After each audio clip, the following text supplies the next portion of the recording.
The room decides your power before you say a single word, before your name is known, before your voice is heard.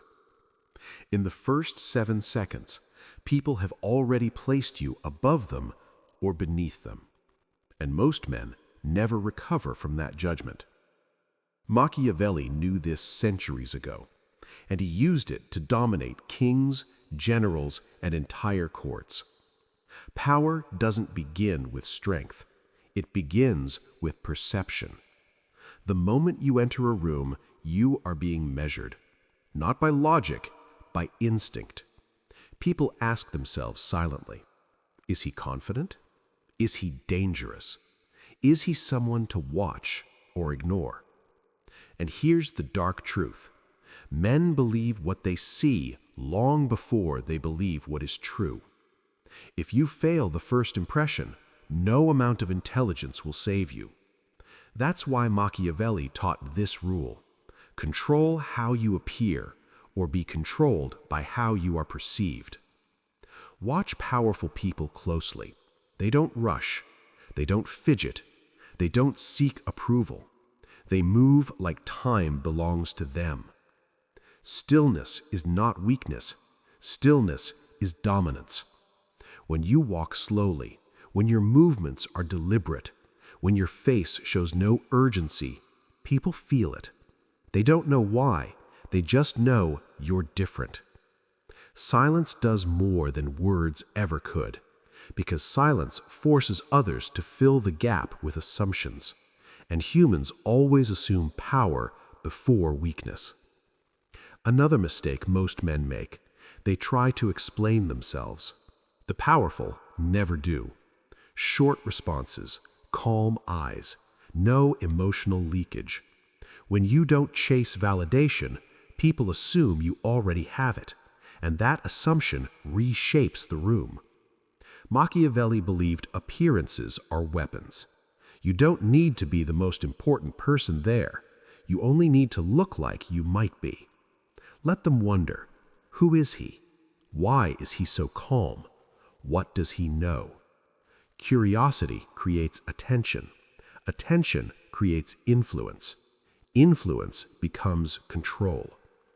Remember this: the room is always testing you, and the test begins the second you arrive. If you own the first impression, every conversation after that is already tilted in your favor. This was only the first rule.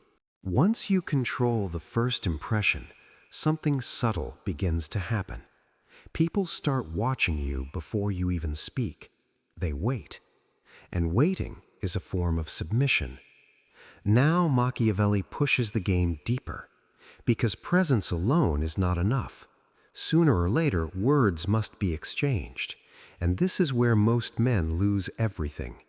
The moment you open your mouth, you either strengthen your position or you expose yourself. Machiavelli never spoke first unless he had to, not because he lacked confidence, but because he understood this law of human nature. The first man to reveal his thoughts gives the other man a map. So instead of leading conversations, he let others walk ahead of him. And as they walked, they revealed who they were, their ambitions, their fears, their need to be seen. You must do the same. When someone speaks to you, do not rush to respond. Let them finish, then pause. That pause creates pressure. It makes them feel like they've stepped forward and you're still standing behind them, watching. Most people can't handle that feeling, so they keep talking. They explain themselves. They justify their words. They correct mistakes you never pointed out. And with every sentence, they lower their guard. Meanwhile, you say almost nothing. Your silence becomes a mirror. People project themselves onto it. They assume you agree, or they fear you don't. Either way, they adjust their behavior to you. That is control without force. When you finally speak, keep it short, not sharp, not emotional, measured. A single sentence delivered calmly carries more weight than a paragraph spoken fast. Machiavelli believed the man who speaks less appears to think more, and the man who appears to think more is feared. Never reveal your full position. If they ask what you think, give them part of it. Enough to keep them guessing, not enough to make you predictable. A man who is fully understood is easily defeated, but a man who remains partially hidden forces others to move carefully. Slowly, without realizing it, they begin to seek your reaction, your approval, your silence. They speak, then look at you, and in that moment, the balance has already shifted. You are no longer participating in the conversation. You are directing it, without commands, without authority, without effort. This is how Machiavelli made powerful men reveal themselves to him, and once revealed, they were never truly dangerous again. But there is an even darker step, because once people start watching you and adjusting to you, the next move is to make them dependent on your presence. That is true control begins. Once people begin adjusting their behavior around you, you've crossed an invisible line. They are no longer interacting naturally. They are calculating. And when a man starts calculating around you, he has already accepted your influence. Machiavelli knew this moment well. It is the moment when power stops being visible and starts becoming psychological. Now comes the most dangerous move. You must make your presence feel necessary. Not pleasant, not comforting, necessary. Because people can walk away from pleasure, but they cling to what they believe they need. The mistake weak men make here is consistency. They are always available, always agreeable, always predictable. Predictability kills authority. Machiavelli taught the opposite. Give attention, then remove it. Offer approval, then withhold it. Not dramatically, not emotionally, quietly, subtly. Let them feel the absence without understanding why it happened. The human mind hates unfinished patterns. When something changes without explanation, people search for the reason, and most of the time they assume the reason is themselves. They wonder, did I say something wrong? Did I lose his respect? What changed? Now you are no longer just a person. You are a reference point. Your silence creates tension. Your presence releases it. That rhythm forms attachment. Machiavelli used this technique relentlessly. He was warm enough to be trusted and distant enough to be feared. Never fully accessible, never fully gone.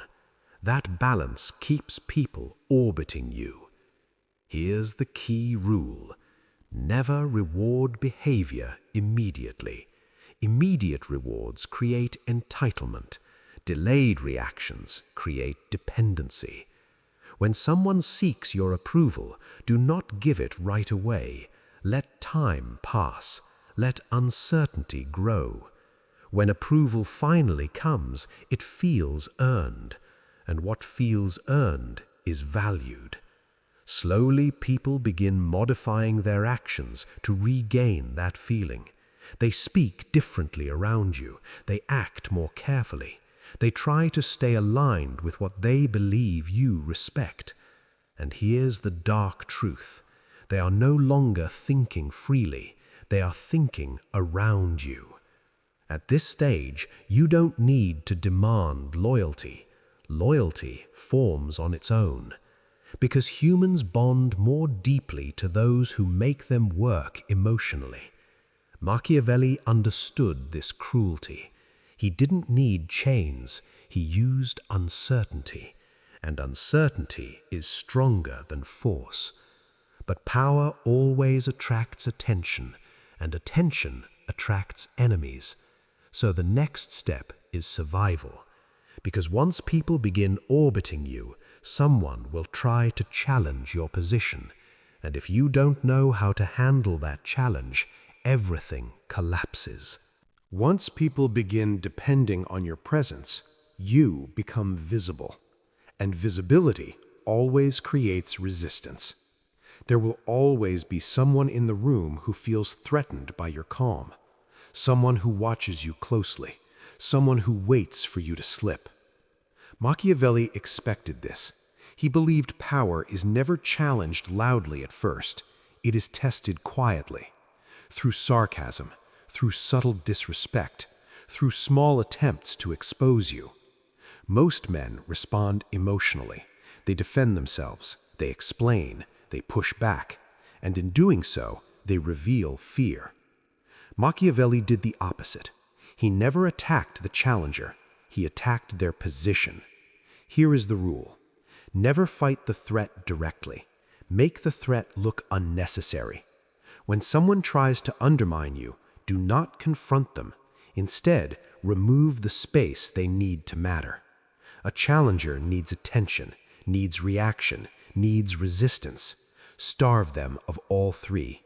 Respond calmly, briefly, without emotional charge. Let others notice your composure next to their agitation. Silence humiliates more than insults, because it forces the audience to judge for themselves, and they always side with control. Machiavelli understood group psychology deeply. He knew this: people do not support the loudest voice, they support the most stable one.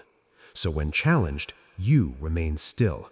You do not rush to correct, you do not rush to explain. You allow the challenger to keep speaking, and the longer they speak, the smaller they become, because insecurity reveals itself over time. Calm never does. But there is another, darker move: redirect. Instead of opposing their point, expand the conversation beyond it. Shift focus. Make their challenge feel narrow, small, irrelevant. When people stop reacting to them, they lose power, not because you defeated them, but because you made them unnecessary. Machiavelli believed public humiliation is dangerous. It creates revenge. So he preferred silent displacement. The challenger fades, you remain, and others learn something important. Attacking you leads nowhere. This creates a powerful deterrent. But Machiavelli also knew that dominance alone is not enough, because the more untouchable you appear, the more people fear you, and fear without trust creates rebellion. So the next step is balance. Once threats have been neutralized, a new danger appears. Not from enemies, but from fear. When people see that you cannot be challenged, they begin to keep their distance. And distance, if left unchecked, turns into quiet resentment. Machiavelli understood this balance better than anyone. He knew that raw dominance creates isolation, and isolation eventually collapses power. So he introduced the final layer. Make your power feel like shelter, not oppression, not control, protection. People must believe that life is safer when you are present, that you reduce chaos, that you bring order. This does not require kindness, it requires selective generosity. Help, but not everyone. Support, but not always. Intervene only when it matters. When you solve a problem, solve it completely, decisively. Then step back. Let others feel the relief of stability without seeing the machinery behind it. Machiavelli never rushed to save everyone. He chose moments. Moments when uncertainty was high, moments when confusion spread. And when he stepped in, the contrast was unforgettable. Chaos before, order after. People remember that. They associate your presence with resolution. But here's the rule most men fail to follow. Never make people comfortable without you. If they function perfectly in your absence, they do not need you. So you must remain essential, but invisible. Offer guidance, not dependence. Support, but not softness. Let them feel stronger near you, not weaker. This creates loyalty without resentment. Machiavelli believed that the most stable form of power is when people defend you without being asked, because they believe your fall would harm them. At this stage, people stop questioning your authority. They justify it.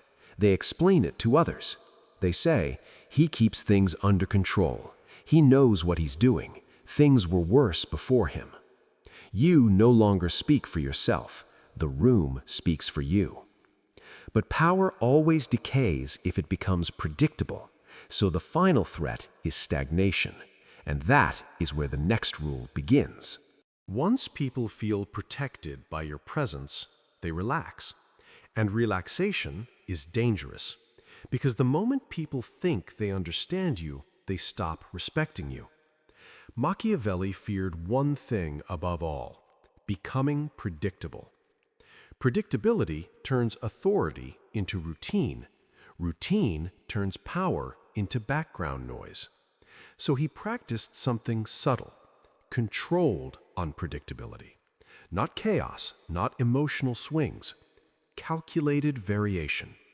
The goal was simple: never let others fully map your behavior. Sometimes you respond quickly. Sometimes you wait. Sometimes you agree. Sometimes you stay neutral. No pattern they can rely on. This keeps people alert. Alertness creates respect. Machiavelli believed a ruler should be consistent in values but unpredictable in methods. Your principles stay steady. Your actions change. That way, people trust your direction but never assume your next move. Here's how this works in real life. Do not always reward loyalty the same way.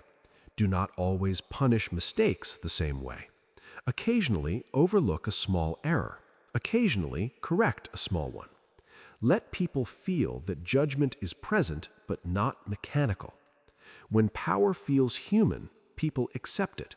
When it feels automatic, they exploit it.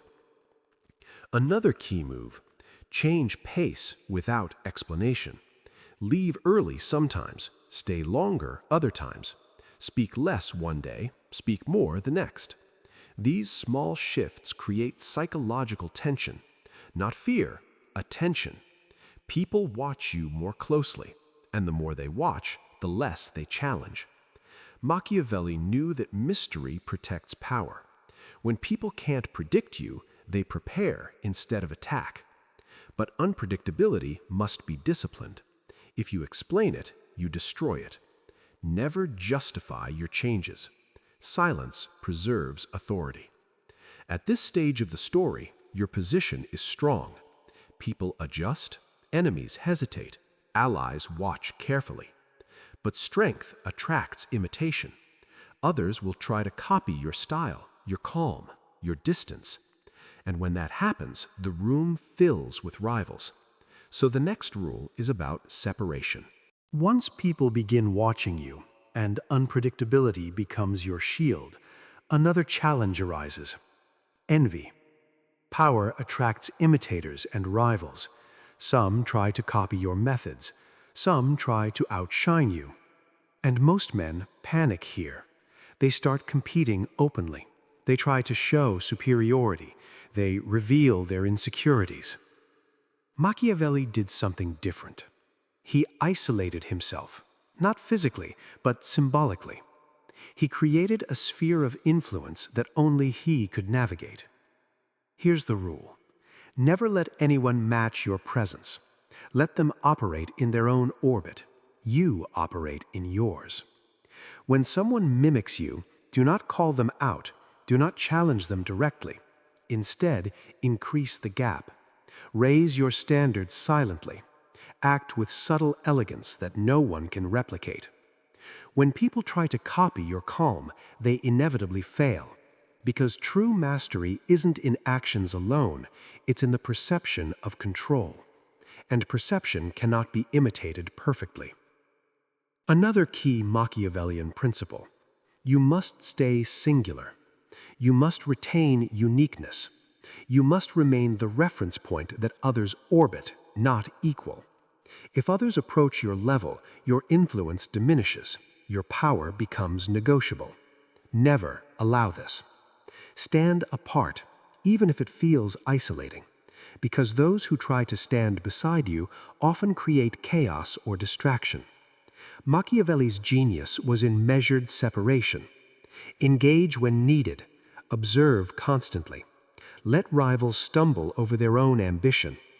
By doing so, you create a hierarchy without confrontation, without appearing superior, without creating obvious enemies. This method keeps the room balanced in your favor. And here's the subtle cruelty. When someone tries to surpass you, they fail not because of your attack, but because of their own impatience. Patience, foresight, and controlled presence become invisible weapons. But there's one final danger lurking.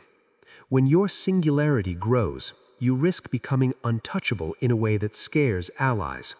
And fear without loyalty is dangerous. Once you've established dominance and singularity, the room respects you. But respect alone is not enough. People may admire you, but admiration without loyalty is fleeting. Machiavelli knew this better than anyone. Power without loyalty is fragile. The question now becomes how to make people serve you without forcing them. Here's the principle. People follow those who make them feel necessary, not because you command them, not because you punish, but because they believe your success affects their survival, reputation, or comfort. Machiavelli applied this subtly. He rewarded usefulness, not flattery. He acknowledged competence publicly, but withheld full praise. He made people feel seen, but only as part of his larger plan. This creates silent loyalty. People begin to defend you instinctively, even when you're absent, even when they aren't required to. It's a psychological chain. You act with purpose. They follow to stay aligned. They defend your methods, and gradually your authority becomes self-sustaining. Another key tactic, strategic dependency. Provide just enough guidance so they feel supported. Withhold enough so they feel challenged. Make them think their progress depends on your approval. Humans are wired to crave structure and recognition. By giving both selectively, you make them loyal without them realizing it. Notice the subtlety. You are never a tyrant. You are never a savior. You are the axis around which their actions naturally rotate. But here's the caution. Too much control feels oppressive. Too little and loyalty collapses. Balance is everything. Reward predictably, but not fully. Punish, but sparingly. Show favor occasionally, unpredictably. This is what creates devoted allies. By now, your presence dominates the room. People anticipate your judgment, seek your approval, and measure themselves against your standards. They speak for you. They justify your decisions. They protect your image. And all this without any visible coercion. But power and loyalty are not enough. Unpredictable events, rivals, or shifting dynamics can threaten your position. By now, you are respected, followed, and even feared. People orbit your presence. Allies defend you without being asked. Enemies hesitate before acting. But Machiavelli knew the most dangerous threat: chaos. Chaos comes in many forms: sudden crises, rival ambition, unexpected mistakes, shifting alliances. Even the strongest leader falters if unprepared. The ultimate law? Never allow the room or the world to feel stable without you. Control must feel inescapable but natural. If people feel the system can exist without your influence, they stop valuing you. They stop following. Here's how Machiavelli maintained invisible dominance. Anticipate crises before they appear. Study patterns. Know potential weak points. Make subtle interventions before anyone notices. Let others reveal themselves under pressure. Crises expose loyalty, ambition, and fear. Watch carefully, act sparingly. Adjust influence based on observation, not impulse. Act decisively, but selectively. When intervention is necessary, do it completely. Solve the problem fully, but leave some ambiguity. People must feel your hand behind the resolution without seeing the machinery. Control perception of conflict. Let minor skirmishes play out quietly. Ensure the outcome favors your authority. Others should feel resolution was their choice, not your command. Create invisible boundaries, subtle signals about your limits, your standards, and what behavior is acceptable. People self-regulate. You rarely need to confront directly. The genius of this approach? You appear calm even when storms rage. You preserve loyalty without coercion. You remain untouchable yet essential. Machiavelli called this the invisible throne, power that exists everywhere but is traced to no one directly. The final insight? True control is not about force. It's about making others believe that the world works better when you are in charge. By the time chaos hits, you are already its anchor. You are the calm in the storm. You are the reason people act, even unconsciously, in alignment with you. But even this is not the end, because the last danger is complacency. When control feels permanent, influence erodes. When predictability replaces strategy, power becomes fragile. You have controlled the first impression. You have made others speak first. You have created dependence. You have neutralized threats. You have inspired loyalty. You have maintained influence even through chaos. But even now, the game is not over. Because power is like water. It flows, shifts, and evaporates if unattended. The ultimate law of Machiavelli's dark psychology. Never let anyone believe they are in charge of your world. This is subtle. It is invisible. It is almost imperceptible. Even those closest to you, allies, friends, confidants, must feel guided but never controlled. Here's how to achieve this. Keep your intentions hidden. Reveal your plans only when absolutely necessary.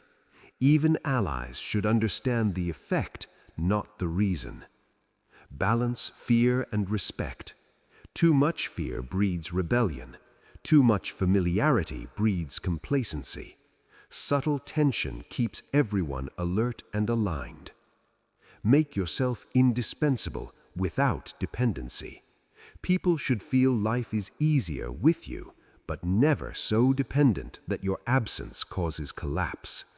True power is sustainable, not fragile.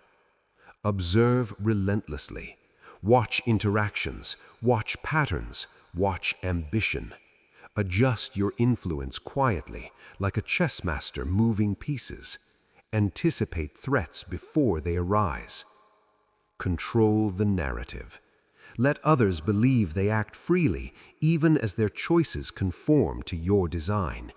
Influence without force is stronger than authority alone. Machiavelli's genius was in the invisible chains. People believed they were free, but freedom was always within the boundaries he set. Here's the dark truth. Control is not about being loved. Control is not about appearing righteous. Control is about shaping reality so others act in your interest, unknowingly. When you master this, you are untouchable. Not because you dominate, not because you enforce, but because you are the invisible center of gravity around which everyone moves. At this point, every glance, every word, every pause becomes part of your influence. The room bends silently to your rhythm. even chaos flows through the path you've prepared. And that is the essence of Machiavelli's dark psychology. Control perception, guide behavior, and remain unseen while shaping everything. This is the final rule. Master the room, master the people, and never allow anyone, even for a moment, to believe they hold the power that belongs to you. Because true power, in the end, is invisible, inescapable, and eternal.